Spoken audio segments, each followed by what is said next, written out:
Bueno, buenos días a todos los que nos acompañan hoy en este cuarto webcast realizado por el equipo de PwC Interaméricas. Mi nombre es Mercè Araquipay y soy directora de precios de transferencia en PwC Panamá y seré la moderadora durante esta charla en el día de hoy. Les pedimos, por favor, que a lo largo de este conversatorio cierren todas las aplicaciones que tienen abiertas y activen la pantalla completa a través de Alt-Enter. Esto les dará una mayor experiencia visual. También les pedimos y les recomendamos que utilicen sus auriculares. Esta sesión también será grabada y será publicada en el site de PwC. Y por último, comentarles que en caso de que nazca alguna pregunta durante esta charla o conversatorio, las pueden enviar a través de la sección de chat, ya que estas preguntas serán contestadas al final de esta charla. Me acompañan en el día de hoy el equipo gerencial de PwC Interaméricas. Están hoy conectados Rodrigo Reyes y Julio Pinedo, de PwC República Dominicana, Laura Rocchioli y Piero Ponce, de Price Panamá, Rubén Cuyán y Carolina González, de Guatemala, Carla Paiva, de Costa Rica, Jocelyn Colorado, de Salvador, y Dana Paredes, de Price Honduras. Buenos días, compañeros. Buenos días a todos. Buenos días a todos. Buenos días. Como decía al principio, les animamos a hacernos llegar sus preguntas a través de la casilla de chat, ya que al final de esta charla vamos a tener un tiempo reservado a dar las respuestas. Mientras, por favor, les pedimos que mantengan sus micrófonos y las cámaras apagadas. Bien, en nuestros webcasts anteriores hemos venido hablando de la importancia de prestar atención a la documentación de precios de transferencia y a los precios de transferencia per se, sobre todo para este año, ya que las circunstancias provocadas por la pandemia y las consecuencias de esta, tanto económicas, fiscales, sociales, etcétera, van a tener un impacto significativo en los precios de transferencia. A su vez, en nuestras charlas anteriores, para aquellos que han venido siguiéndonos, hemos estado hablando de la importancia de aprender de otras crisis acaecidas en el pasado y de la proliferación de auditorías que el contribuyente experimentó años después de estas crisis y que demostraron la importancia de tener un defense file o un documento que soporte las consecuencias de los cambios. Teniendo en cuenta lo anterior y en base a las preguntas que hemos recibido, en base a las inquietudes que hemos recibido tanto de nuestros clientes como del público que nos ha seguido en estos conversatorios, hemos decidido que este webcast nos vamos a enfocar en los supuestos hechos concretos que debe de tener en cuenta el contribuyente antes de cerrar su ejercicio fiscal, teniendo en cuenta los datos publicados hasta ahora. Y qué mejor tiempo que realizar esta charla precisamente cuando estamos a pocos días o a pocas semanas de cerrar el ejercicio fiscal. Como pueden saber, durante este 2020 la economía mundial ha experimentado y está experimentando sin duda alguna la crisis más severa en muchas décadas. Una crisis que viene como producto de una pandemia que, si bien comenzó en 2019, ha tenido su mayor impacto a finales, o está teniendo su mayor impacto a finales de 2020. Y como hemos visto, los efectos económicos de la lucha contra la pandemia no se han hecho esperar.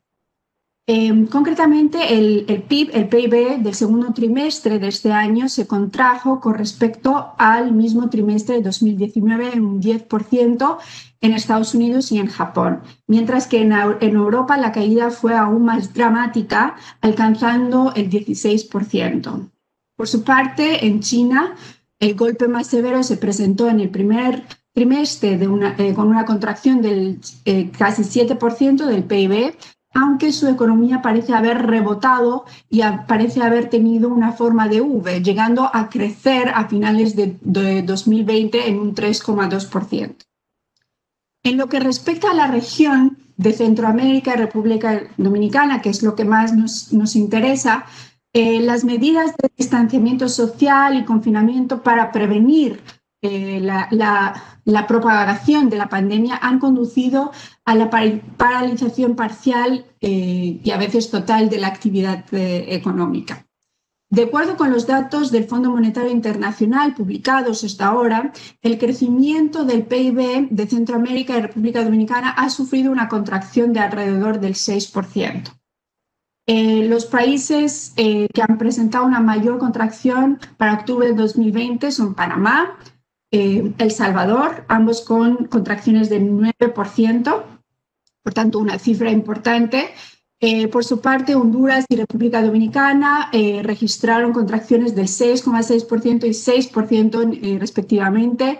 Nicaragua y Costa Rica también fueron por la misma, digamos, tuvieron la misma tendencia del 6%, y Guatemala fue el país que ha sufrido la menor caída del PIB en un 2%.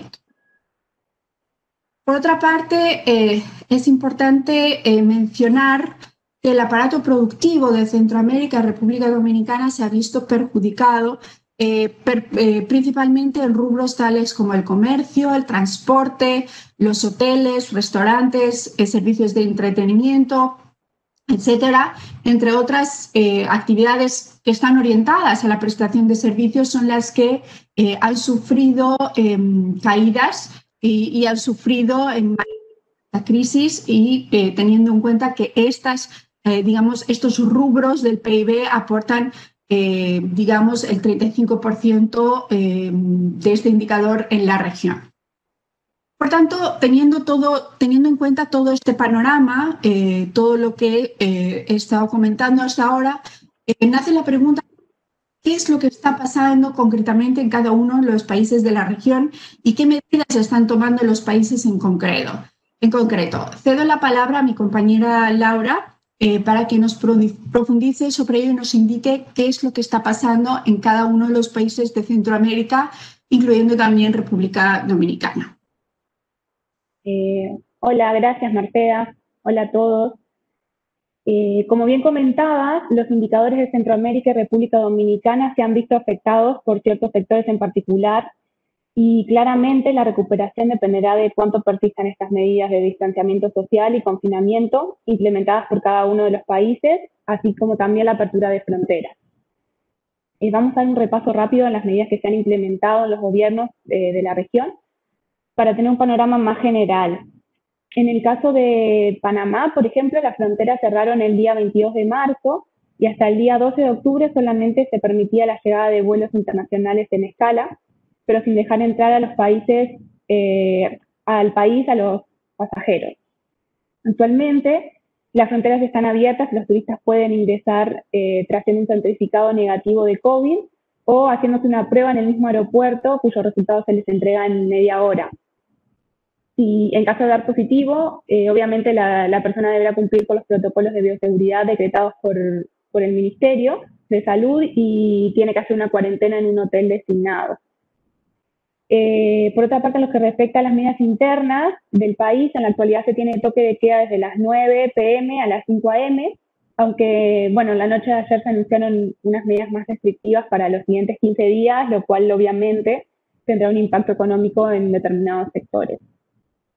Por su parte, bueno, para el caso de Costa Rica, cada vez más aerolíneas han reinaugurado operaciones, habiendo más vuelos comerciales domésticos e internacionales, pero progresivamente. Por ejemplo, desde el 1 de agosto, los extranjeros de países que han controlado la propagación del virus pueden entrar en Costa Rica, y se aperturó la recepción de vuelos provenientes de Reino Unido, Canadá y la Unión Europea. Desde el 1 de septiembre se aperturaron vuelos para los turistas provenientes de Estados Unidos, y a la fecha las fronteras se encuentran totalmente abiertas para todos los países. Por su parte, bueno, el transporte de carga se encuentra operando normalmente y se mantienen restricciones vehiculares desde las 10 p.m. a las 5 a.m. durante la semana. y de 9 p.m. a 5 a.m. los fines de semana. Para el caso de El Salvador, el país se encuentra regresando también gradualmente a las actividades comerciales y económicas. Al momento, los aeropuertos y puertos están abiertos recibiendo carga normalmente. Por su parte, para el caso de Honduras, el país abrió sus fronteras con El Salvador, Guatemala y Nicaragua en octubre. Estuvieron más de 7 meses con restricciones en estas fronteras. Y bueno, actualmente los vuelos de carga siguen funcionando normalmente, los vuelos locales e internacionales también se han reactivado con todas las medidas de prevención y bueno, al igual que en otros países es necesario presentar una prueba de COVID con un resultado negativo para poder entrar al país. En el caso de República Dominicana, las aduanas, el transporte de carga terrestre, marítimo y aéreo están funcionando con normalidad. Y hay un toque de queda que continúa de lunes a viernes de 9 p.m. a 5 a.m. y los sábados y domingos de 7 p.m. a 5 a.m. En el caso de Guatemala, los vuelos locales e internacionales se han reactivado con todas las medidas de prevención y también es necesario presentar la prueba de COVID con un resultado negativo antes de utilizar el servicio de transporte.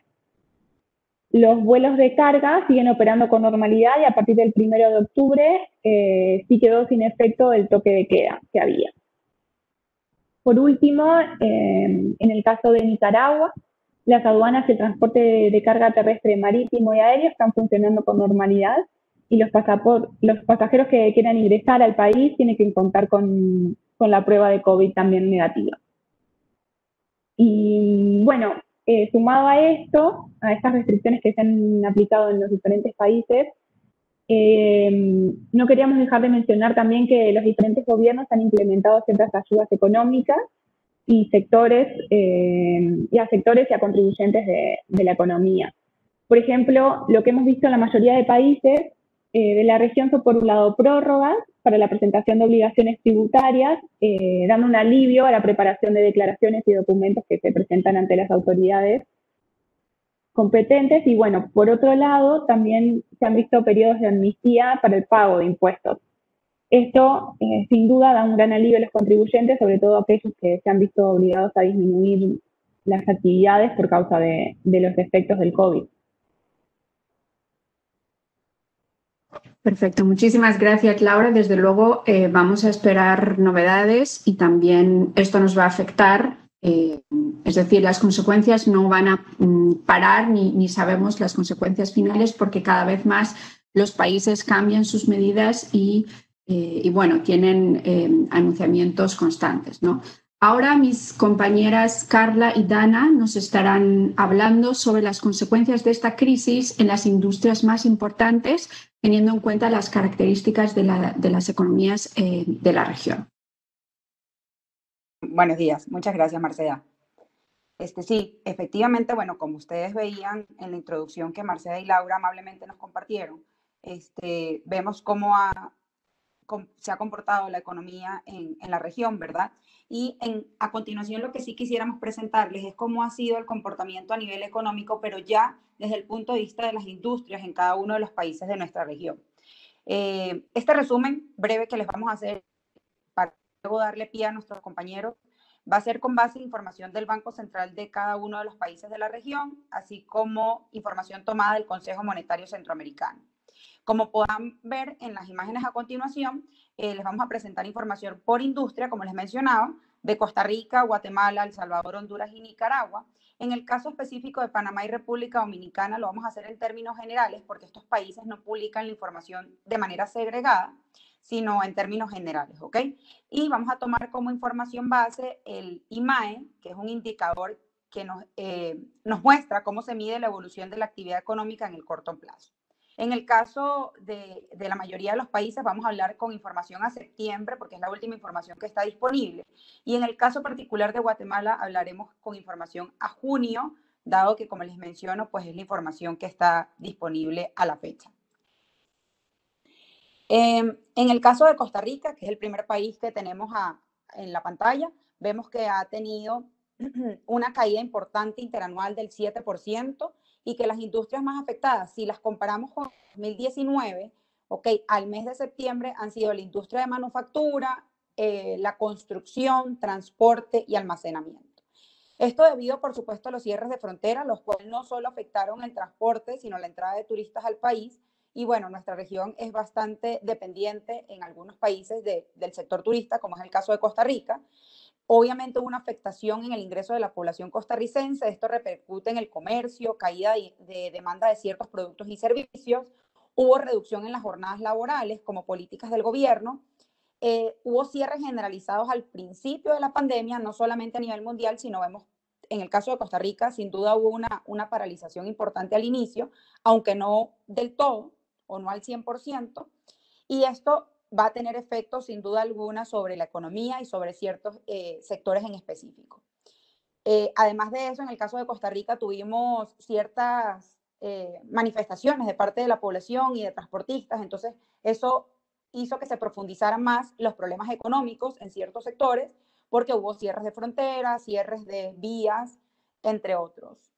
Sin embargo, bueno, no todo es negativo. Hemos visto también crecimientos en algunos sectores específicos en relación con años anteriores, por ejemplo, el sector de información y comunicaciones, y aquellas empresas que se encuentran en regímenes especiales, como es la zona franca, han reportado ya una mejoría en sus informaciones financieras, una recuperación que obviamente, sin lugar a duda, pues beneficia al país en general, e inclusive en las últimas semanas hemos visto noticias de empresas que empiezan más bien a ampliar su negocio en el país, en estas zonas en particular, creando pues obviamente nuevas inversiones y mayor cantidad de empleos, que es bastante necesario en estos momentos. En el caso de El Salvador, vemos un indicador del menos 6,95%, es una caída bastante importante. Sin embargo, en mayo ellos presentaron la caída más importante, casi de un 17%. En El Salvador específicamente hubo una paralización muy importante, casi por encima del 80% del aparato productivo del país, quedando en funcionamiento solamente las actividades básicas como alimentos y farmacéuticas. Entonces, obviamente, esto va a tener una repercusión bastante importante en la economía y en todas las industrias. Sin embargo, pues como ven, en el caso de El Salvador específicamente, ya han venido recuperándose ciertas industrias si los comparamos con el mes anterior. ¿Ok? Por otro lado, en el caso de Guatemala, Estefanía, si me ayudas con la próxima, gracias. Vemos que tuvieron un indicador interanual, si lo vemos, del menos 7,1 con relación al año 2019, ¿ok? Y también podemos observar que los sectores más importantes o más afectados, al menos al mes de septiembre, fue la actividad de alojamiento y servicios de comida, transporte y almacenamiento, seguido de la construcción y la explotación de minas y carteras. Sin duda alguna, pues Guatemala ha presentado resultados bastante negativos en relación con lo que venían acostumbrados, ¿ok? Y básicamente pues viene dado por todo lo que ya hemos comentado, por los cierres y por afectaciones no solamente desde el punto de vista local, sino también las consecuencias que trae los cierres a nivel global sobre este país en particular. Dicho esto, pues quisiera darle la palabra a Dana para que nos comente sobre los demás países de nuestra región y ver el efecto que hubo en estos países como tal. Gracias, Carla. Continuando con los datos de los países de la región, podemos ver que en Honduras el índice mensual de actividad económica registrado al mes de septiembre de este año fue de un menos 5,83%, y las actividades económicas que más incidieron en este resultado negativo, como podemos ver en la tabla que se proyecta, fueron la caída significativa experimentada en el rubro de servicios de hoteles y restaurantes, la construcción y el rubro de transporte y almacenamiento, así como una menor recaudación de impuestos netos de subvenciones. Todo esto como consecuencia del impacto que tuvo la suspensión de operaciones normales debido a las restricciones de circulación que se implementaron a partir del 16 de marzo de 2020. Por otra parte, los servicios de telecomunicaciones y la fabricación de algunos bienes alimenticios aportaron de manera positiva debido a la demanda experimentada por la restricción de actividades e incremento en el consumo por estas normas de confinamiento. Es importante mencionar que muy probablemente este índice registrado al mes de septiembre posteriormente reflejará el impacto que haya tenido en todas estas actividades y en la economía en general el paso de los huracanes Iota y Eta en el mes de noviembre. Si vemos ahora Nicaragua, nuestro país vecino, bueno, se presentó una variación interanual de 1,63% en septiembre del presente año y el índice mensual de actividad económica registrado fue de un menos 0,36%. Las actividades que presentaron mayor crecimiento fueron la pesca y acuicultura, el comercio en general y la construcción. Sin embargo, este comportamiento fue contrarrestado por las disminuciones registradas también en las actividades de hoteles y restaurantes, actividad que fue afectada negativamente por el menor número de visitantes provenientes del exterior. También se vio afectada la intermediación financiera y servicios conexos y la explotación de minas y canteras, así como el transporte y las comunicaciones. En el caso de Panamá y República Dominicana, como lo mencionó Carla, les compartimos un poco sobre los datos generales publicados hasta el momento, por lo que no mostramos índices registrados por rubro. Pero sí les comentamos que en Panamá se registró una variación de un menos 29,17% en agosto del 2020 en el índice mensual de actividad económica al compararlo con el resultado a agosto del año anterior. Esta sería la variación interanual. Este índice disminuyó significativamente producto de la contracción en las actividades económicas por efecto de la pandemia COVID-19. Entre los sectores que fueron mayormente afectados en Panamá, pues se observaron hoteles y restaurantes, construcción y explotación de minas, entre otros, y a su vez hubo actividades que mostraron un comportamiento positivo, como el movimiento de contenedores, las telecomunicaciones, la generación de electricidad hidráulica, el pescado, producción de leche y sus derivados y también los servicios de salud privados. Finalmente, revisamos los datos para República Dominicana, cuyo índice mensual de actividad económica en su serie original registró en octubre de 2020 una variación interanual de un menos 4,3% respecto al mismo índice en octubre del año anterior, reflejando así una sustancial mejoría de 25,5 puntos porcentuales, es decir, una contracción 7 veces menor al punto más crítico de la crisis observado en el mes de abril, que se registró con un índice de menos 29,8%. Las actividades que presentaron una variación positiva en ese periodo en República Dominicana fueron la salud, comunicaciones, servicios financieros, actividades inmobiliarias, construcción y las zonas francas. En contraste, los sectores económicos que se han visto más afectados como consecuencia de la crisis sanitaria que estamos viviendo fueron los hoteles, bares y restaurantes, que podemos ver en la mayoría de los países fue una de las industrias más afectadas, así como la minería, el transporte y almacenamiento, y también el rubro de la enseñanza se vio afectado en Dominicana. Muchas gracias, Carla y Dana. Como podemos observar, las economías y las industrias de nuestra región se han visto afectadas por la pandemia, a pesar de que hayamos visto recuperación, aún que recorrer. Y esto pues es algo que tenemos que tener en cuenta. Sobre todo con respecto a las situaciones económicas y fiscales que se crean como consecuencia de estas alteraciones y que pueden afectar a las transacciones que realizamos con las entidades vinculadas, es decir, las operaciones vinculadas. En este sentido, en esta parte de esta charla, nos vamos a enfocar en conversar sobre lo que el contribuyente tiene que tener en cuenta a la hora de realizar las operaciones con partes relacionadas. Mi compañero Piero va a empezar a hablarnos sobre las operaciones financieras y qué es lo que tenemos que tener en cuenta para este periodo si es que pues hemos realizado este tipo de... Muchas gracias, Marcela. Recordemos que la clave en precios de transferencia es el principio de arm's length o de plena competencia, donde debes tratar a tu vinculada como si fuera un tercero independiente y, por lo tanto, para el tratamiento de las operaciones de financiamiento intergrupo, es importante saber qué ha pasado en el mercado, así como en las operaciones financieras de las entidades del grupo con terceros independientes. Como han explicado mis compañeras previamente, la pandemia y las consecuentes cuarentenas han frenado las actividades comerciales a distinto nivel, según el mercado e industria. Esto ha hecho que la búsqueda de liquidez y el acceso efectivo se vuelva la prioridad número 1 para la mayoría de empresas. Teniendo este panorama, y dado que en precio de transferencia la evidencia de los hechos es muy importante, primero hay que identificar qué patrones vemos en los mercados en este periodo de pandemia. Vamos a ver rápidamente el comportamiento durante el ejercicio 2020, comparado con 2019 igual, de tres tasas de interés de referencia.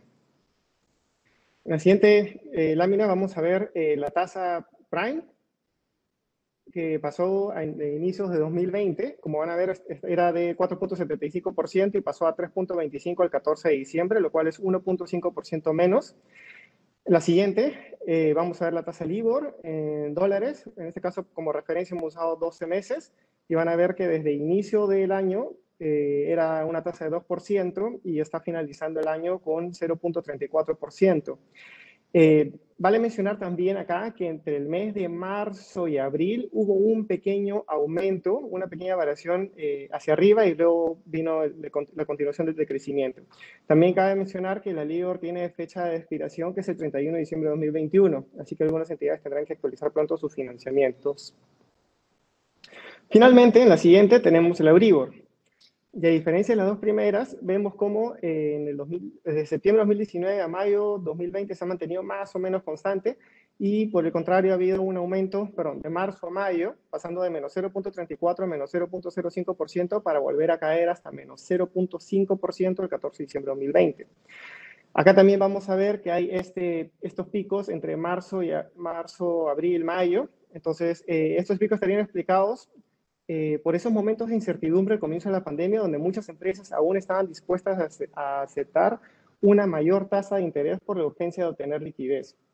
Entonces, hemos visto además apoyos específicos de algunos gobiernos a ciertas empresas o industrias ofreciendo créditos a largo plazo con bajas tasas de interés. Y aunque esto no ha sido una política a resaltar en Centroamérica, sí se ha dado en otros países donde se pueden encontrar compañías relacionadas con las que se mantienen financiamientos o que se pueden pactar nuevos préstamos, con lo cual no podemos ignorarlas porque pueden ser consideradas como tasas de interés de referencia. Con todo esto, a la hora de pactar un nuevo financiamiento o buscar refinanciar uno vigente, las entidades relacionadas deben preguntarse, ¿cómo debería pactar mi financiamiento? ¿Con qué términos y condiciones? ¿A qué tasa de interés? ¿Cómo lo haría si fuese una compañía independiente buscando financiamiento en las circunstancias actuales? Entonces, para estas preguntas no hay una solución, una única solución. Cada entidad tiene acuerdos vigentes distintos y además las circunstancias y los efectos de la pandemia han impactado de manera diferente en los distintos mercados, industrias y compañías. Pero para poder responder esas preguntas, cada compañía puede apoyarse en estas otras. ¿Cuáles son las tasas de interés en el mercado? ¿Cuáles son los términos y condiciones en los financiamientos de las circunstancias actuales? ¿Cómo el grupo gestiona con terceros independientes sus financiamientos? ¿Están renegociando los financiamientos, reduciendo covenants, cambiando términos, agregando garantías? O sea, no es solo la tasa de interés. Y además, si la compañía está dispuesta a hacer esta transacción. Y respecto a este último punto, hay que tener en cuenta tanto la perspectiva desde el prestatario como del prestamista, y evaluar si el prestatario podría hacer frente al financiamiento, cuáles son las opciones que tiene el prestatario para financiarse, así como está dispuesto el prestamista a aceptar una tasa de interés baja, dar periodos de gracia, cómo impactaría esta transacción en los precios de transferencia. Además hay que tener en cuenta sea que la compañía busca pactar un financiamiento nuevo o refinanciar uno en curso. Además, si hay una política de precios de transferencia ya establecida en el grupo para sus operaciones financieras o si hay una política en el grupo de tener una entidad de centralización de tesorería que gestione un cash pooling.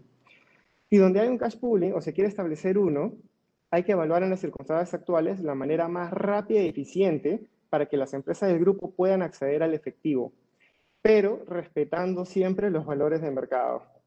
Por supuesto que los acuerdos de cash pooling suelen ser eficientes y en el despliegue de efectivo, pero esa solución también tiene que considerarse que suele ser un movimiento de corto plazo, o sea, generalmente dentro de un año, no tanto para préstamos de largo plazo.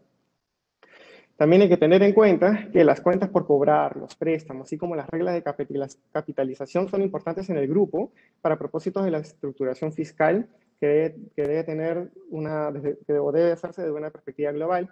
Y al modificarse las condiciones, esta estructuración fiscal global también puede verse afectada.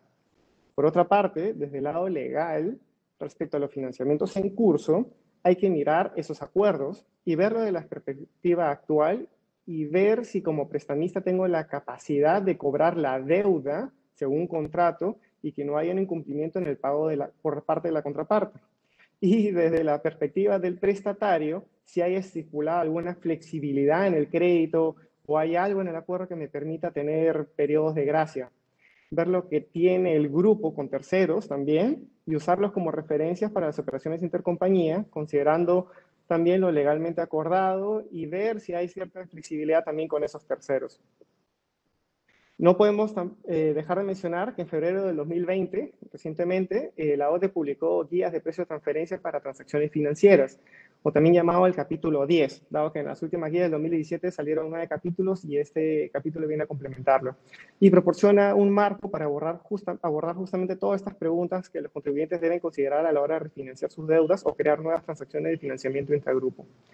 Y finalmente hay que documentar toda la documentación de las condiciones, no solo del financiamiento con la relacionada, sino también del comportamiento del mercado al momento de pactar el financiamiento, así como la información utilizada como referencia para pactar las tasas de interés, los términos y las condiciones de los préstamos. Recuerda que las fiscalizaciones son posteriores, pueden ser de acá 2, 3, 4, 5 años, y esta información en una época de dinamismo puede variar mucho y es muy crítico tener esta información para poder dar el soporte de las administraciones tributarias.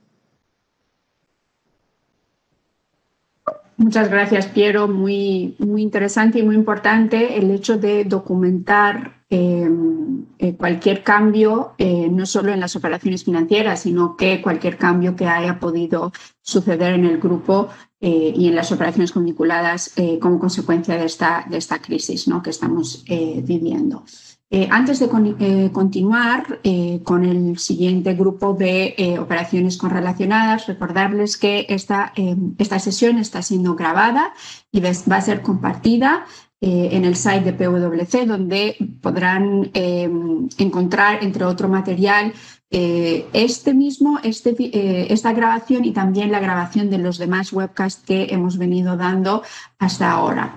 Y también recordarles que si en cualquier momento durante esta charla nace alguna pregunta o queréis aclarar algo o preguntarnos algo, pues lo podéis hacer a través de la sección de preguntas y contestaciones que se encuentra en la pantalla a través del chat, y con mucho gusto vamos a contestar al final de esta charla. Seguimos con otro grupo de operaciones relacionadas muy importantes como son los servicios intragrupo. Estefanía, por favor, sigue en la presentación, en el slide anterior. Los servicios intragrupo son operaciones vinculadas que son presentes en casi todos los grupos multinacionales. Para ello, mi compañera Jocelyn nos va a estar conversando sobre qué tenemos que tener en cuenta con respecto a esta tipología de operaciones y cuáles son los escenarios que esperamos en esta tipología de transacciones. Muchas gracias, Marcela. Buenos días a todos. Bueno, por el lado de los servicios intragrupo, a lo mejor no tienen el grado de complejidad que se puede observar en las operaciones de financiamiento que recién mencionó Piero, pero sí podemos identificar que afectan indirectamente a todos los sectores y a lo mejor a unos más que a otros. En este caso, vamos a considerar como punto de partida que los servicios intragrupo, como lo son management fees o servicios administrativos, son servicios de función rutinaria, cuyas políticas de cobro por lo general consisten en los costos más un margen. Por lo que si el servicio es prestado, pues debe ser cobrado, ¿no? Por regla general. Ahora bien, las consideraciones que deberíamos de tomar en cuenta. ¿Qué pasó o qué pasa con los periodos de tiempo en los cuales no se ha prestado el servicio porque se paralizó la actividad ya sea del prestador o del receptor del servicio? Siguiendo el esquema generalizado que si el servicio se ha prestado, debe ser cobrado, bueno, pues desde esa perspectiva sería razonable para el receptor, ¿no?, del servicio. Pero la situación es diferente si la actividad paralizada es precisamente la del receptor, porque si se ha paralizado la actividad únicamente del prestador del servicio, el escenario es más claro, ya que si no ha podido prestar el servicio, tampoco lo va a cobrar. Pero debe considerarse que si la actividad paralizada es la del receptor y no la del prestador, se debe considerar que a lo mejor esa entidad va a contar o se encuentra con activos y personal disponible y poseen una subcapacidad sobre la prestación de estos servicios, por la que puede surgir el planteamiento de si es procedente o no el cobro de estos servicios, en tanto los servicios se encontraban disponibles para el receptor de estos, ¿no? Es decir, la puesta del servicio aun y cuando no se ha prestado efectivamente. Y si el riesgo lo debe asumir únicamente el prestador del servicio o si debe compartirlo con el receptor, en atención que la suspensión de la actividad no deriva precisamente a consecuencia del prestador del servicio, ¿no? Otro punto que sí es importante que se considere son los criterios de reparto, ya que en ocasiones se reparten en función de las ventas como criterio indirecto de facturación.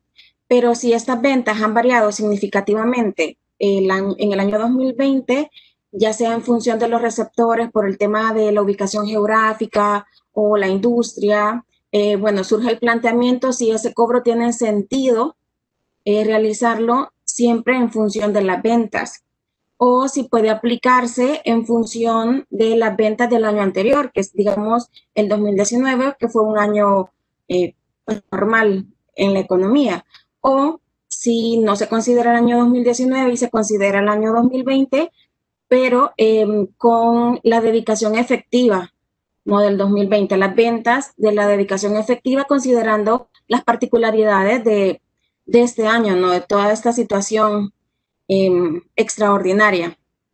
También hay que considerar la existencia de nuevas operaciones o los costos extraordinarios que pueden surgir derivados del tema del COVID para la entidad que está prestando el servicio, ya sean medidas sanitarias, planes de contingencia o costos extraordinarios. Y aquí lo importante es evaluar la base del costo por parte del prestador del servicio para identificar si existen costos que se han inflado o nuevos costos y si estos pueden reflejar algún beneficio o prestación de servicios hacia sus entidades relacionadas que pudiera permitir la procedencia de ese cobro, ¿no? Que no vayan a existir partidas sin remuneración y que puedan trasladarse efectivamente a la entidad que está haciendo o que está recibiendo el servicio. Ahora, también es importante que revisemos qué pasa si se recibe ayuda del gobierno. Como lo mencionaba Laura en un inicio, muchos de los países dentro de sus medidas del gobierno han recibido ayuda. Entonces, ¿qué pasa si una de las entidades recibe ayuda, ¿no? Para la conservación, por ejemplo, de los empleados. Bueno, aquí dependerá si la compañía que recibe la ayuda es la prestadora del servicio o la receptora de estos servicios. Si se trata de la prestadora de los servicios y efectivamente se ha visto afectada en este periodo de pandemia, esta ayuda puede reducir la base del costo y la entidad que los recibe está en principio pues en todo en su derecho de apropiárselos, ¿no? Y de verse favorecida. Pero puede acontecer que la entidad prestadora del servicio no ha podido prestar el servicio y no ha cobrado el mismo. Sin embargo, su base de costos ha sido constante y no ha disminuido. Entonces, en este caso, es evidente que la ayuda que pueda recibir por parte del gobierno pues va a ayudar a minimizar ese impacto con respecto a los costos. Ahora bien, el planteamiento surge si la compañía que presta los servicios ha tenido relativamente actividad, es decir, ha prestado servicios, los ha logrado facturar a sus filiales y aún así recibe ayuda por parte del gobierno. Entonces, acá se podría evaluar el planteamiento si es factible que esa ayuda ingrese directamente a los costos y permita una reducción en los honorarios a sus filiales, ¿no? Entonces, acá sí existe ese planteamiento, si pudiese esa ayuda de alguna forma compartirse o minimizar el costo y así el valor a facturar hacia sus relacionadas, con el ánimo siempre de apoyar a todas las entidades del grupo. Otro punto también a considerar es la posibilidad de no cobrar ese markup, ¿no? Temporalmente. Es decir, si la entidad que presta el servicio sabe que sus entidades relacionadas han sido afectadas o muy afectadas por el tema del COVID, bueno, y se toma la decisión de temporalmente no cobrar ese margen, ¿no? Aquí sería el planteamiento si esto podría o no podría darse. Bueno, pues la OCDE sí plantea esa posibilidad, no define un plazo específico, pero estamos bajo el entendido que esto no puede ser un plazo muy largo ni tampoco un plazo indefinido, sino que todo tiene que estar debidamente justificado, ¿no? Se debe considerar un plazo pues corto. Ahora, si mi relacionada o la filial que está recibiendo el servicio definitivamente ha tenido un impacto muy fuerte dentro de sus finanzas y no será posible que ella cancele el servicio, es decir, ni siquiera el margen, bueno, nada, o ni manera temporal, etcétera, existe la posibilidad que si decido definitivamente la entidad que presta el servicio no cobrarlo, ¿no? Entonces, acá sí es importante que se cuente con toda la evidencia por parte del grupo que permita justificar esta decisión tan extrema o drástica, no sé. Ellos considerando que en principio, ¿no? El servicio que se presta, pues debe ser cobrado. Y ahí la importancia de revisar cada caso en particular y el soporte documental de la compañía, así como pues hacerse acompañar de sus asesores, tanto de impuestos como de precios de transferencia, respecto a los posibles impactos que pueda tener este tipo de operaciones o de decisiones dentro del grupo. Muchas gracias, Jocelyn. Muy importante lo que indicas al final de tu desarrollo, es que, bueno, que no se tomen decisiones de forma automática y de forma oportunista, aprovechando las consecuencias de esta crisis, sino que todo tiene que ser documentado y todo tiene que tener fundamento, no solo para el caso de los servicios intragrupo, pero también para cualquier caso que implique precios de transferencia. Ahora mi compañero Rodrigo nos va a estar conversando sobre las actividades de distribución, es decir, qué es lo que está pasando o qué prevemos que va a pasar con respecto a este tipo de transacciones. Muchas gracias, Darceda. Buenos días a todos.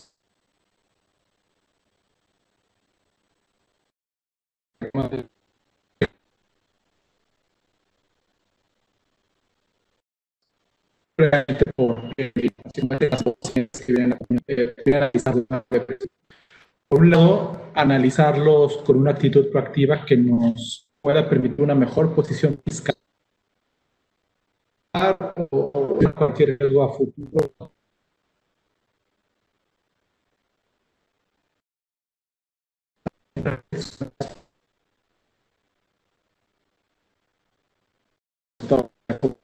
Y cuáles van a ser las a considerar que estas consideraciones son relevantes de cara al cierre de cualquier ejercicio fiscal. Sin embargo, para este año, bueno, consideramos muy relevante el tema que estamos tratando por la inesperada y duración de la pandemia, ¿no?, que estamos viviendo. Entonces, en la lámina que tenemos, estamos presentando, tenemos un ejemplo de distribuidores de riesgo delimitado en Centroamérica y República Dominicana. Tenemos un distribuidor de riesgo pleno en Estados Unidos y la política de precio de transferencia para las entidades de bajo riesgo, o como se le dice en inglés, las low risk distribution companies, es de que esta política está basada en un benchmark externo, ¿no? Entonces, como podemos observar, en el 2019 los resultados de las 7 entidades en Centroamérica estaban cumpliendo con una política del 5% de retorno sobre ventas, mientras que derivado de la situación actual, de la pandemia del COVID-19, sí hubo variaciones en cuanto a los resultados al final del ejercicio. Tenemos que Guatemala y Nicaragua acarrean, Costa Rica, Panamá y El Salvador salieron a flote de esta pandemia y siguen teniendo un margen del 5% acorde a la política, mientras que República Dominicana y Honduras, si bien no están cumpliendo la política, pues tampoco no están como como la situación de los anteriores países, ¿no? Traen una rentabilidad del 2%, no obstante esa rentabilidad pues está por debajo del rango de este benchmark elaborado, ¿no? La entidad de riesgo pleno, que viene siendo la de Estados Unidos, trae de un 10% el año pasado a una pérdida del menos 4%. Entonces, ¿qué es lo que tenemos que hacer ante esta situación? Entonces, primero, analizar qué es lo que está pasando con los resultados en cada uno de estos países. Si la desviación sobre la rentabilidad objetivo se debe por una caída en las ventas, o bien se debe a que se han incurrido en gastos extraordinarios, o bien pudieran ser ambas razones, ¿no? Y entonces después ver cuál sería el impacto de esos resultados en cada una de las distribuidoras que tenemos en Centroamérica. Adicionalmente, también vale la pena poner atención a una de las áreas de atención y los elementos a considerar sería que también entender cómo encaja estas entidades con el perfil funcional de cada una de esas entidades, ¿no? O sea, teniendo en cuenta qué establece el producto, entender que hubieran hecho partes independientes entre sí y a partir de ahí ver o si se puede hacer un ajuste puntual en aquellas filiales que podrían tener esa desviación. Ya que como podemos ver, la situación es distinta en los tres países que observamos, bueno, perdón, en los dos países como Guatemala y Nicaragua, ¿no? Y a diferencia de República Dominicana y Honduras. Entonces, ¿qué pasaría con esas entidades que traen una pérdida, ¿no? Que no solamente se están desviando de la rentabilidad target, sino que además están perdiendo, ¿no? Entonces, podríamos plantear cualquiera de las siguientes soluciones. Uno, podríamos estar ajustando el benchmark, ¿no? Incluyendo comparables con pérdidas, por ejemplo. Otra opción sería evaluar un apoyo de parte de la entidad que asume la nota de las funciones, activos y riesgos. En este caso, a esa entidad se le conoce como el entrepreneur y que esta entidad realice un pago compensatorio por concepto de apoyo de mercado.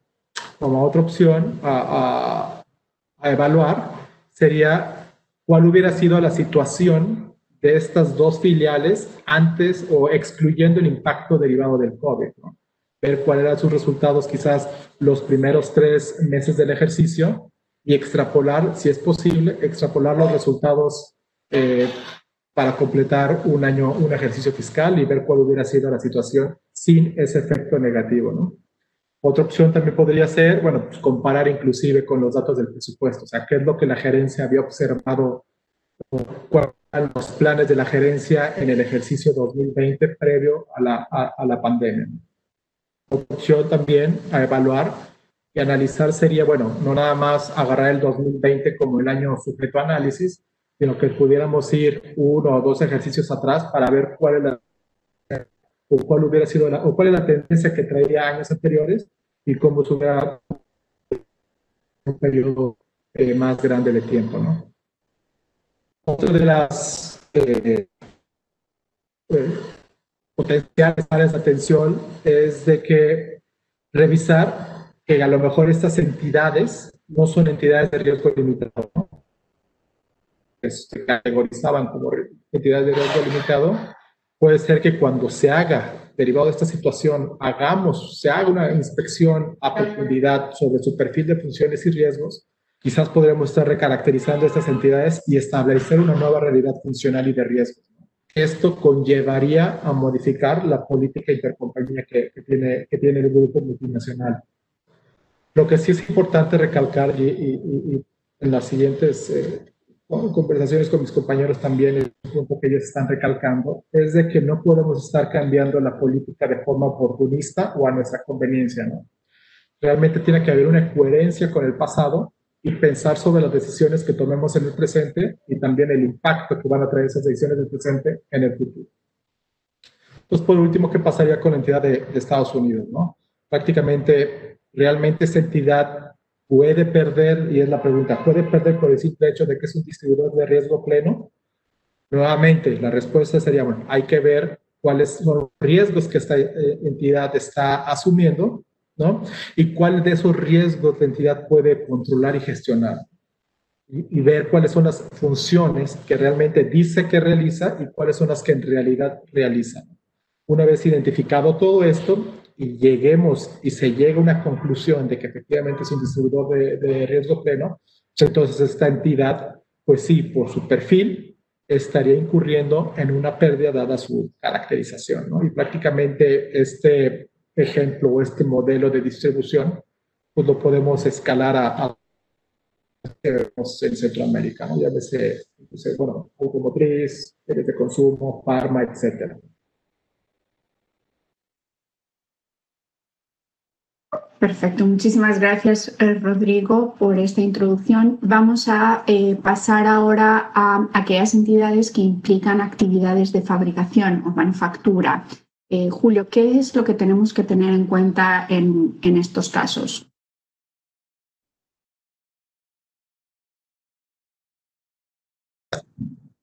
Muchas gracias, Marcela. Sí, al igual que bien han dicho mis compañeros sobre las demás transacciones, resulta de vital importancia entender cómo les ha afectado la pandemia a las empresas en el sector y además cuál ha sido el perfil funcional de cada una de las empresas para uno tener una visión clara de cómo afrontar estos retos ahora para el cierre. En principio y en mi caso, para las empresas de manufactura, debemos revisar el perfil funcional y de riesgo de las empresas. Las empresas de manufactura regularmente en nuestros países, el perfil es, hay dos tipos, que son una manufactura a todo riesgo o de riesgo pleno, o lo que llamamos nosotros las manufacturas por contrato o de riesgo limitado, conocidas también como maquiladoras. Regularmente estas empresas, y en el ejemplo que tenemos en nuestra presentación, estamos viendo estas empresas tendrían una metodología del costo más un margen de un 3% en 2019 y tendríamos que evaluar cómo ahora en 2020 están sintiendo los efectos del COVID. Pero para también evaluar estos efectos del COVID debemos un poco ver qué ha pasado durante el año, qué ha afectado a estas empresas de manufactura. Pudiese ser que la empresa haya cerrado temporalmente las plantas durante toda la pandemia o durante un periodo largo de tiempo durante el ejercicio 2020. También pudieran tener efectos, la rentabilidad puede sentir los efectos de que las ventas a nivel del grupo pueden haber disminuido de acuerdo a las previsiones que se tenían presupuestadas. Esto es de vital importancia porque esto tiene un impacto directo sobre el margen que puedan ganar las plantas o básicamente las manufacturas de bajo riesgo. O otros temas que pudieran haber estado sufriendo las empresas de manufactura son los gastos extraordinarios a los planes de contingencia y de medidas de sanidad que había que implementar, o también alguna reestructuración de la actividad o la forma en cómo ellos trabajaban, como es el teletrabajo, alternar a los empleados. Todas estas medidas individuales o pudieran ser en conjunto que pudieran haber afectado durante el periodo son muy importantes dada la situación actual. Ahora mismo nos encontramos ya en el cierre del ejercicio y tenemos que en el 2019, como es nuestro ejemplo, la rentabilidad era de un 3%. Y ahora podemos ver que quizá en Guatemala, en nuestro ejemplo, la rentabilidad se mantuvo igual, pero en Costa Rica tiene una pérdida y en República Dominicana aún no llega a la rentabilidad objetivo que teníamos planteada o que se consiguió en el año 2019. Ahí, ¿qué las empresas podrían hacer? Bueno, las empresas de manufactura en específico podrían evaluar tres alternativas en este caso. Uno es la implementación de un ajuste voluntario de precios de transferencia al final del año. En este caso, este ajuste sería un ajuste retroactivo y que pretende corregir los precios de productos que quizás ya se han vendido y no se encuentran en el inventario. Por eso también hay que tener cuidado con esto.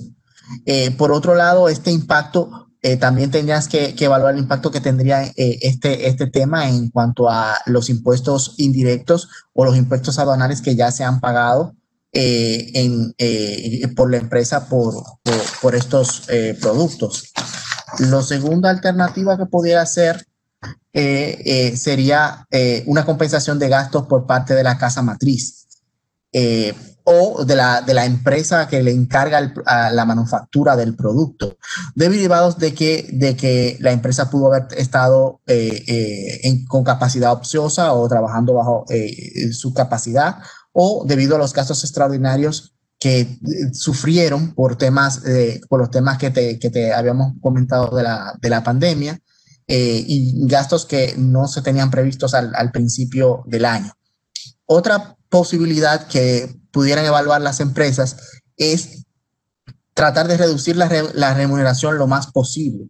En este caso, las empresas que reciben o que se les garantiza un margen, las empresas distribuidoras manufactureras de pleno riesgo podrían garantizar un porcentaje de la que se encuentra en la parte baja del rango intercuartil, lo cual podría estar en línea con la realidad económica o con el rango intercuartil de las empresas comparables en el 2020. Sin embargo, siempre esto hay que evaluarlo y considerarlo, porque la recomendación siempre es obtener o colocarse en una rentabilidad cercana a la mediana del rango, y evaluar si pudieran colocarse en el rango inferior. En todo caso, como siempre dijeron mis anteriores compañeros, estas medidas deberían evaluarse a la luz del histórico de la rentabilidad que ha tenido la empresa y del perfil funcional que ha tenido en años anteriores, y se deben aplicar medidas que no sean oportunistas o que no promuevan el traslado de beneficios de forma inconsistente, o como lo ha hecho la empresa durante estos años, porque todo esto la entidad o la administración tributaria puede tener acceso y puede ya cuestionar. Otro de los posibles escenarios, y que también han comentado mis compañeros que pudieran tener las empresas de manufactura, es el hecho de que pudieran haber recibido alguna ayudas de parte del gobierno.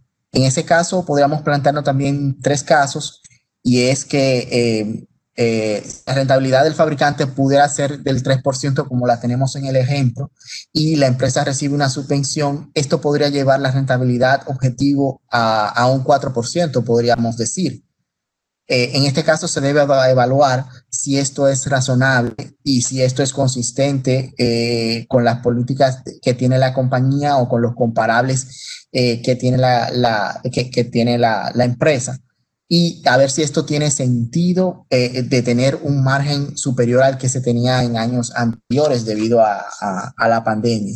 Otro de los posibles escenarios que pudieran plantearse es que la rentabilidad objetivo es de un 3%, y mi empresa, mi casa matriz, me garantiza un 3%, y la empresa recibe ayudas.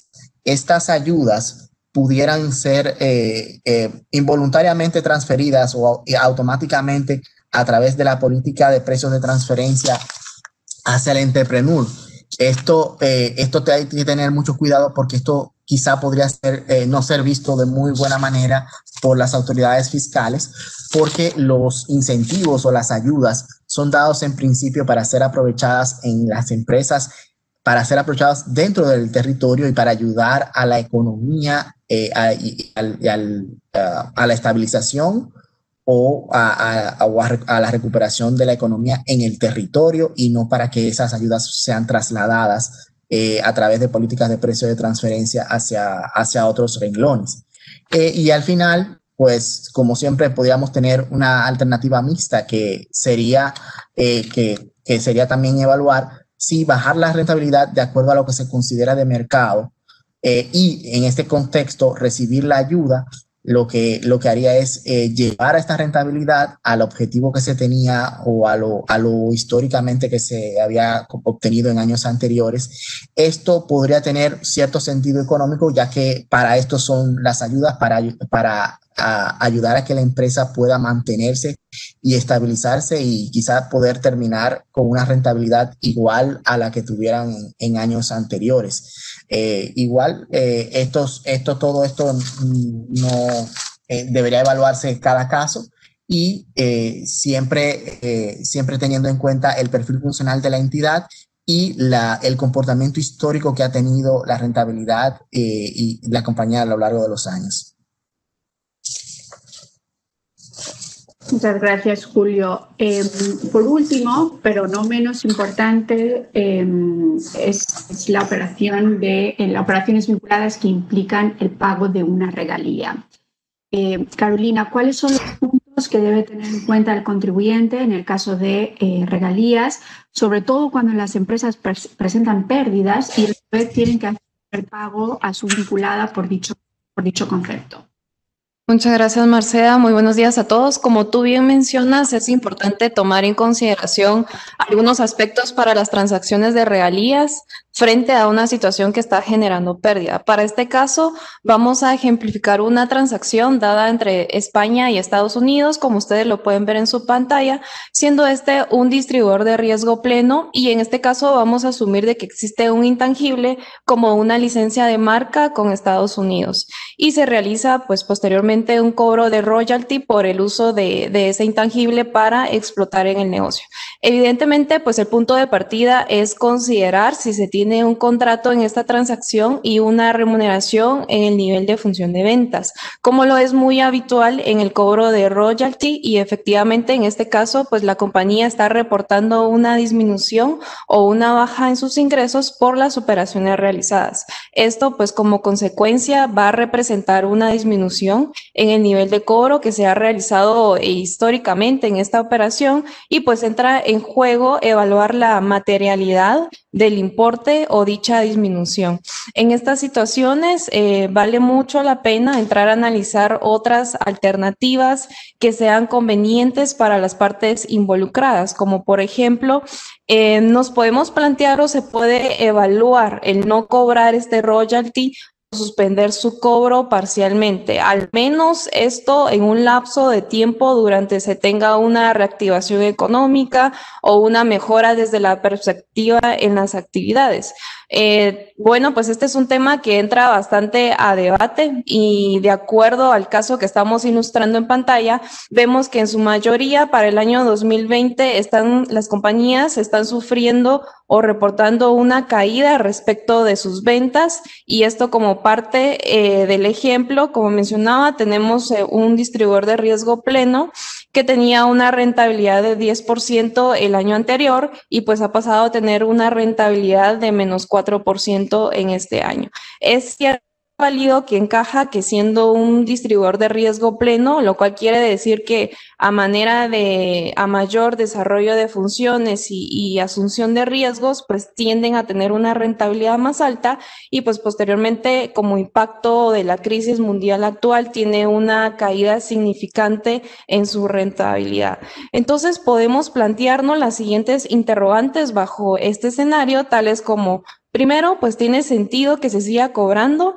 En este caso, yo mencionaría que tendríamos que revisar evidentemente las condiciones contractuales, porque en algunos casos los contratos ya establecen de manera preventiva una situación que puede llevar a carencias o a considerar qué acciones vamos a tomar en caso de la compañía no llegue a un determinado piso de ingresos o una rentabilidad para percibir este royalty.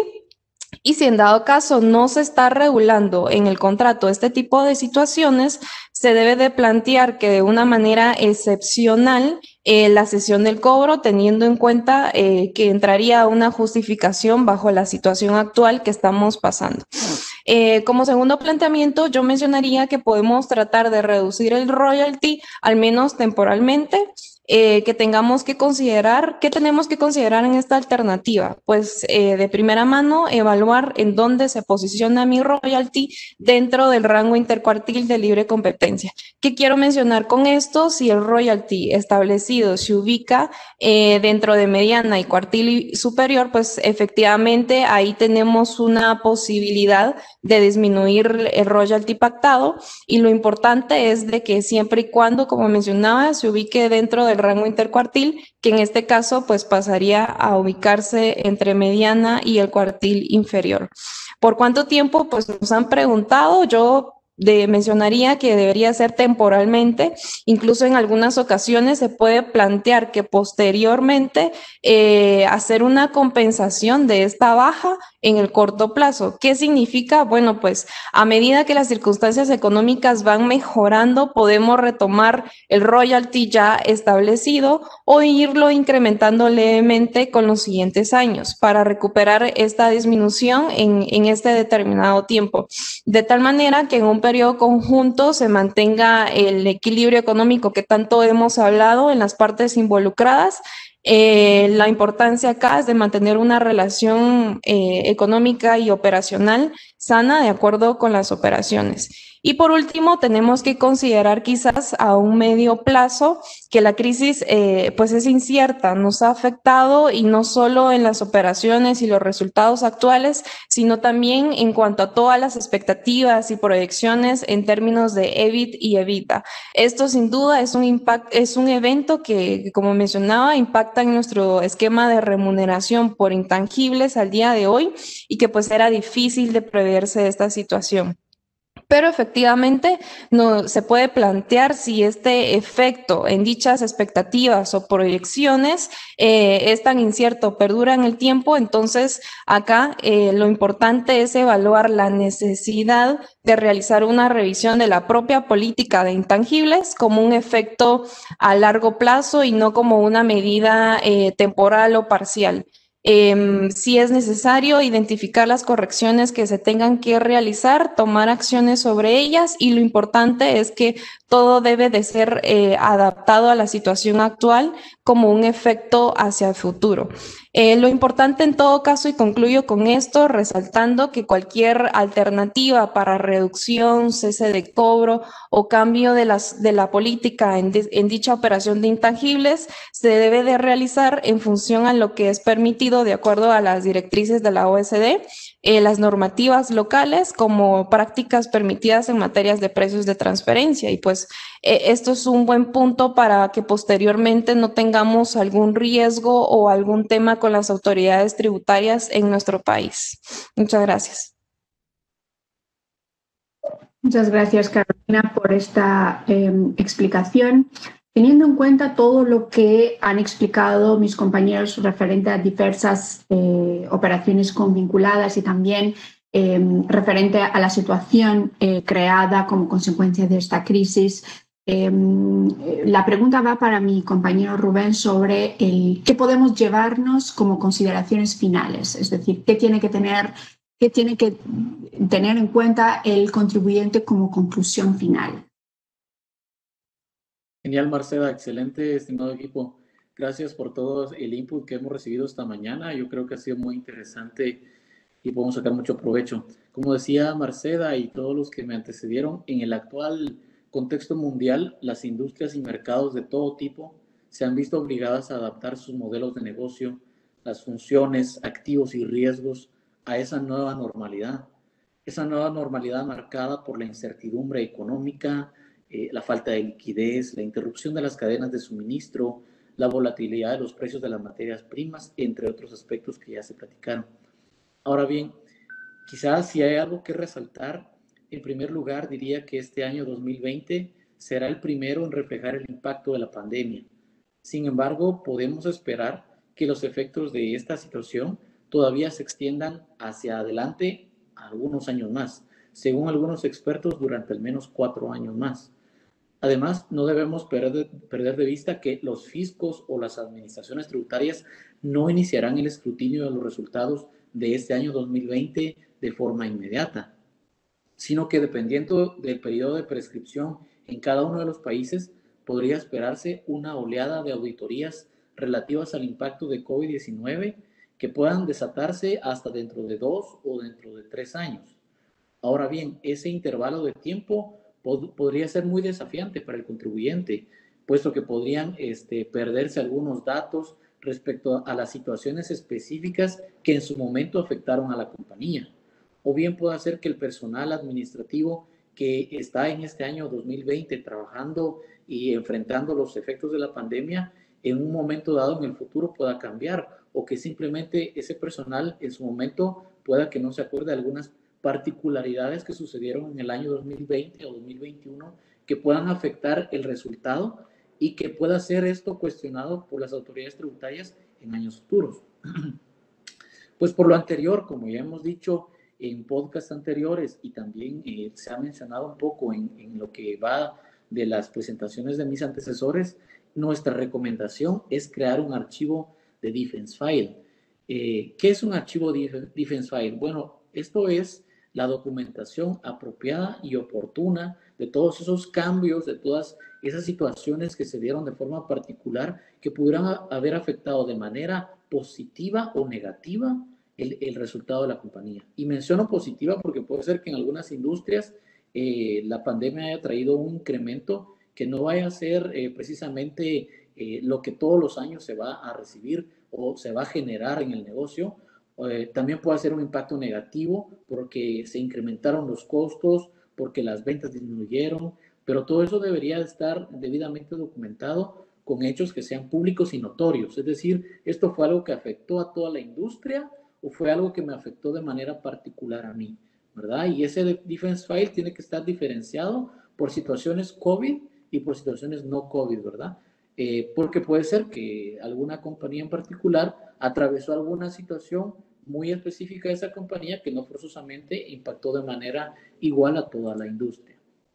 Asimismo, respecto al estudio de precio de transferencia, es importante tener una visión holística, es decir, la documentación del análisis afectó el tema del COVID-19 a varias empresas dentro de la cadena de valor. No podemos decir que vamos a centrarnos únicamente en analizar a una de las compañías involucradas en toda la cadena si estamos hablando de que precio de transferencia per se su naturaleza es analizar las operaciones intragrupo de un conglomerado de empresas. Entonces, no puede ser que una sola compañía haya sido impactada sin haber afectado de manera colateral a otras compañías dentro del grupo. Entonces, no podemos limitarnos a pretender analizar los resultados de un grupo empresarial bajo un enfoque de análisis de los resultados de las compañías una por una, sino también hay que ver en su conjunto a lo largo de esa cadena de valor, entendiendo y documentando apropiadamente la distribución del riesgo entre todas las compañías implicadas y por ende también la distribución de la ganancia o pérdida que resulte para el grupo entre todas las compañías de la cadena de valor y el análisis de cómo estos efectos han impactado a toda la industria en su conjunto. Entonces diría que número 1, documentación, número 2, que el enfoque del estudio de precio de transferencia sea adecuado de acuerdo con la distribución del riesgo dentro de toda la cadena de valor. Hasta acá mi intervención, Marcela. Gracias. Muchas gracias, Rubén, y muchas gracias a todos por las aportaciones. Vamos a pasar ahora en estos minutos que nos quedan, aunque ya nos hemos pasado de la hora definida, pero igualmente vamos a pasar a responder alguna de las preguntas en caso de que no se pueda o alguno de ustedes no vea la respuesta a su pregunta.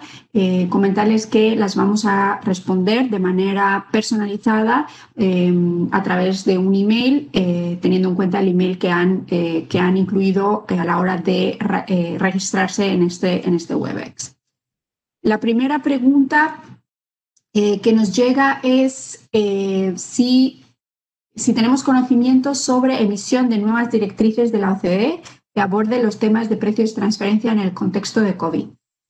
Esta es una buena pregunta y es una pregunta que nos llega muchísimo. La información que tenemos ahora y lo que indica la OCDE es que Las directrices o los lineamientos de la OCDE se mantienen como están en su última versión modificada como consecuencia de las acciones BEPS.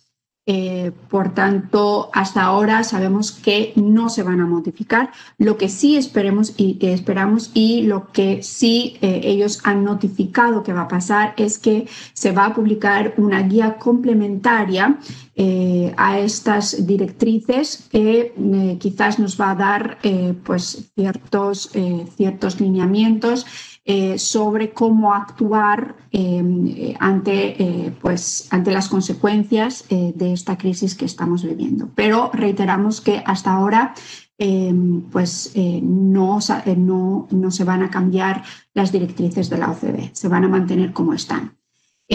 Otra de las preguntas que llega es si la ayuda que da el gobierno se ha aplicado a los costos, ¿qué implicaciones fiscales tendría para la empresa en relación al impuesto sobre la renta que se genere para este año?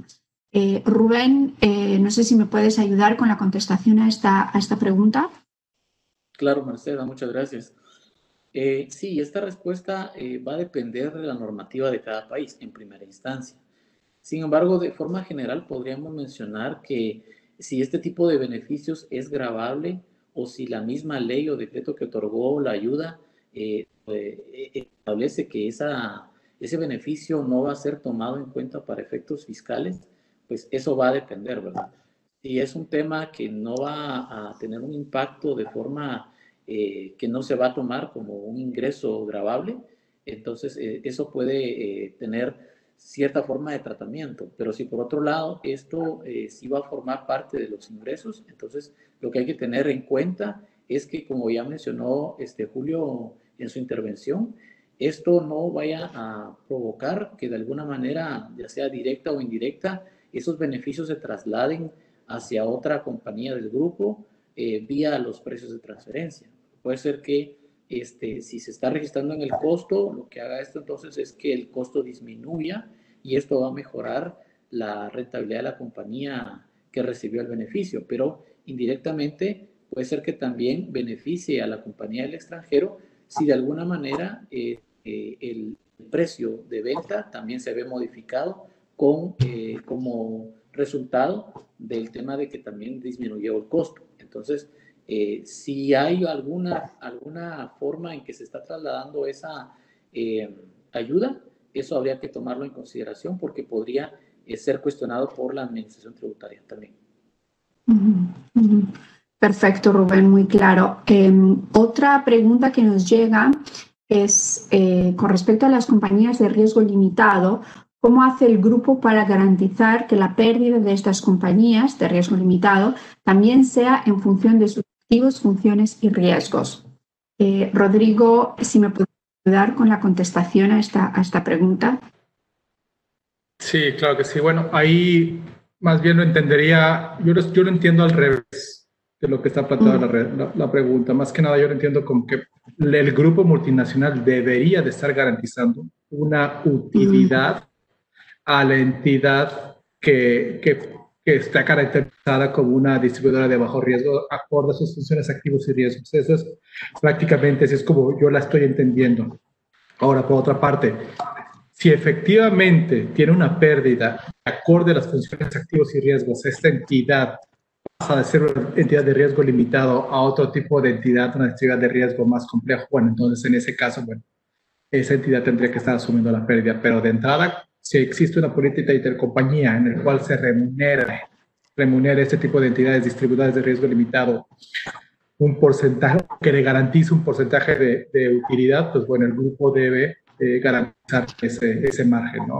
Acorde a las funciones y riesgos. Sí, muchas gracias, Rodrigo. Dado que nos hemos excedido de la hora que teníamos previsto para Webex y todavía quedan algunas preguntas por contestar que nos habéis hecho llegar a través del chat, comentarles una vez más que estas preguntas van a ser contestadas de manera personalizada. Les va a llegar un correo por parte de alguno de nosotros, pues contestando esta pregunta, y con mucho gusto podemos contestar otras que llegan, que nos llegan a nuestro email y a nuestro número de contacto. Por último, quería dar las gracias a todos los compañeros que han participado hoy de PwC Interaméricas, de los siete países que conforman a PwC Interaméricas. Muchas gracias por vuestro input y también muchas gracias a todos los que han estado participando en este WebEx. Como decía, en pantalla ahora mismo están nuestros contactos.